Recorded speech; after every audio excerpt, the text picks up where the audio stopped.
So in this lecture we will discuss about dimensionality reduction and its technique, principal component analysis and t-distributed stochastic neighbor embedding. So dimensionality reduction or dimension reduction is the transformation of data from a high dimensional space into a low dimensional space so that the low dimensional representation retains some meaningful information of the original data. So high dimensional data often lies on or near a much lower dimensional curved manifold. A good way to represent data points is by their lower dimensional coordinates.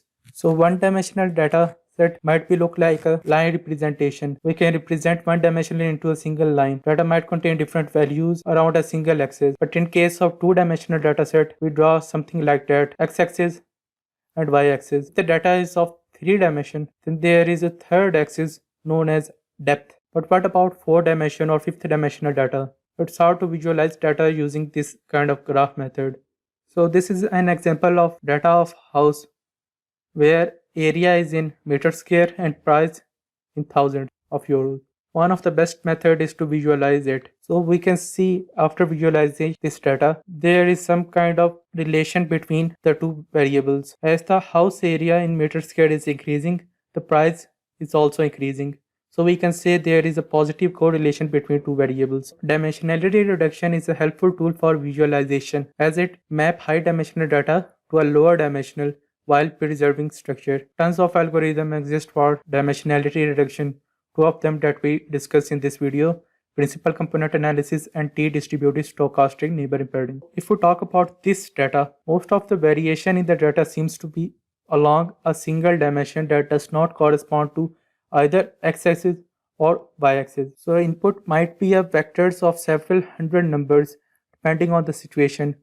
It might be appropriate to distill these down to handle of important dimensions and to use only those small number of features. So when this is the case, we can use a technique called principal component analysis to extract one or more dimensions that capture as much of the variation in the data as possible. So principal component analysis is the process of computing the principal components and using them to perform a change of basis on the data, sometimes using only the first few principal components and ignoring the rest. Principal component analysis is used in exploratory data analysis and for making predictive models. It is commonly used for dimensionality reduction by projecting each data point onto only the first few principal components to obtain lower dimensional data while preserving as much of the data's variation as possible. Because this example dataset is only two-dimensional, after we remove the first component, what's left will be effectively one dimension only. Dimensionality reduction is mostly useful when your dataset has a large number of dimensions and you want to find a small subset that captures most of the variation. Unfortunately, the case is difficult to illustrate in a two-dimensional slides format. So after removing first principal component, at that point we can find the next principal component by repeating the process on the result. So this is the result after first principal component, and we can iterate on this result as many times as possible. The number of time depends on the dimension of the data. So first two principal component, this was the first principal component and second principal component. This technique is valuable for a couple of reasons. First, it can help us clean our data by eliminating noise dimensions and consolidating dimensions that are highly correlated.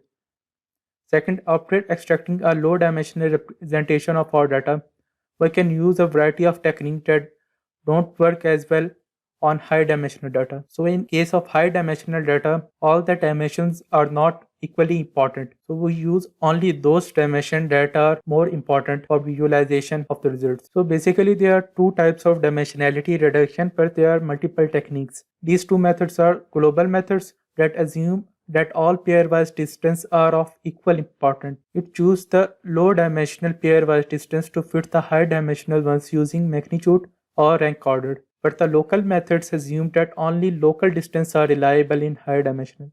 We talk about principal component analysis. It is the linear method of reducing dimensionality as it finds the direction that have the most variance. By representing where each data point is along these axes, we minimize the squared reconstruction error. Multidimensional scaling arranges the low-dimensional points to minimize the discrepancy between the pairwise distances in the original space and the pairwise distances in the low-dimensional space. Advantages of using principal component analysis. It removes the correlated features. In real-world scenario, this is very common that you get thousands of features in your dataset.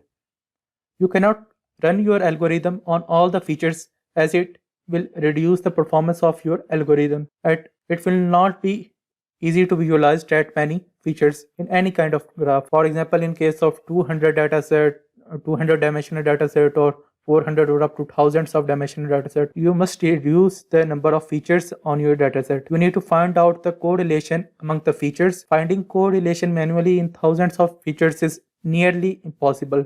After implementing the principal component analysis on your dataset, all the principal components are independent of one another. There is no correlation among them. So principal component analysis also improves the algorithm performance. As we talked earlier, with so many features, the performance of your algorithm will drastically degrade. So principal component analysis is a very common way to speed up your machine learning algorithm by getting rid of correlated variables which don't contribute in any decision making. And the third advantage, it reduces the overfitting. Overfitting mainly occurs when there are too many variables in the dataset. PCA helps in overcoming the overfitting issue by reducing the number of features, and it also improves visualization. We can use two-dimensional scree-plot to see which principal components result in high variance and have more impact as compared to other principal components.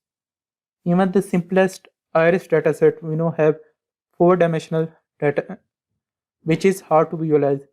We can use principal component analysis to reduce it to 2 dimension for better visualization. Besides these advantages of principal component analysis, there are few disadvantages, or we can say limitation of PCA. So one of the disadvantages is independent variables become less interpreted. So after implementing PCA on the dataset, original features will turn into principal components, and principal components are the linear combination of your original features. And before performing principal component analysis, data standardization is must. Otherwise, PCA will not be able to find the optimal principal components. For instance, if a feature set has a data expressed in units of kilograms, or can be light years or millions, the variance scale is huge in this training dataset. If PCA is applied on such a feature set, the resultant loadings for features with high variance will also be large. Hence, the principal components will be biased towards features with high variance, leading to false results. Also, for standardization, all the categorical features are required to be converted into numerical features before PCA can be applied. So, this PCA is affected by scale.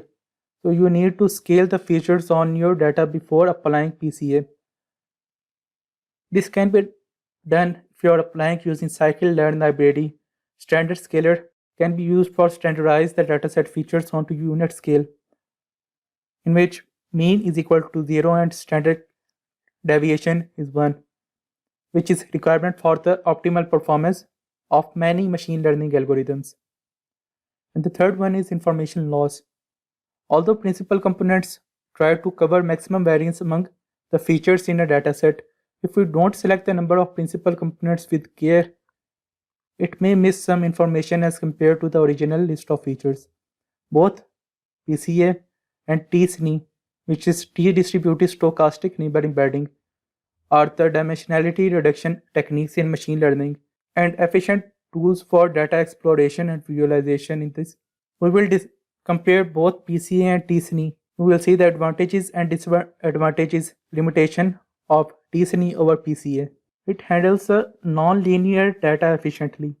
As we talked about PCA, that it is a linear representation of data, while t-SNE handles non-linear data efficiently. Sometimes if we draw a scatter plot of the data, it shows neither positive nor negative correlation. The value of correlation R can be 0, but that does not mean that there is no correlation between the data. It means that it has no linear correlation. There can be non-linear correlation in a form of curve, which cannot be handled by principal component analysis. So we use t-SNE we want to handle non-linear data efficiently. And PCA is not able to interpret complex polynomial relationship between features. So if the relationship between the variables is non-linear, it performs poorly. On the other hand, t-SNE works well on non-linear data. It's very effective non-linear dimensionality reduction algorithm. What it does is PCA tries to place dissimilar data points far apart in a lower dimensional representation. But in order to represent high dimension data on low dimension non-linear manifold, it is important that similar data point must be representing close to that, which is not what PCA does. This is done efficiently by t-SNE, so it can efficiently capture the structure of trickier manifolds in the dataset. So preserve local and global structure. As t-SNE is capable of preserving local and global structure of the data, this means roughly that data points which are close to one another in the high dimensional dataset will tend to be close to one another in the low dimension. On the other hand, PCA finds new dimensions that explain most of the variance in the data. So it cares relatively little about local neighbors unlike t-SNE. But there are some limitations of t-SNE also, as it is computationally complex. t-SNE involves a lot of calculation and computations because to compute pairwise conditional probabilities for each data point and tries to minimize the sum of the difference of the probabilities in higher or lower dimensional. Since t-SNE scales quadratically in the number of objects n, its applicability is limited to datasets with only a few thousands input objects. Other thing comes under the computationally complex topic is the speed of the algorithm. As t-SNE has a quadratic time and space complexity in the number of data points, this makes it particularly slow and computationally quite heavy and resource draining while applying it to datasets comprising of more than 10,000 observations. But this can be handled by using both PCA and t-SNE. The solution of this problem is to use both PCA and t-SNE algorithms in conjunction. So if we have thousands of features in a dataset, don't use t-SNE for dimensionality reduction in the first place.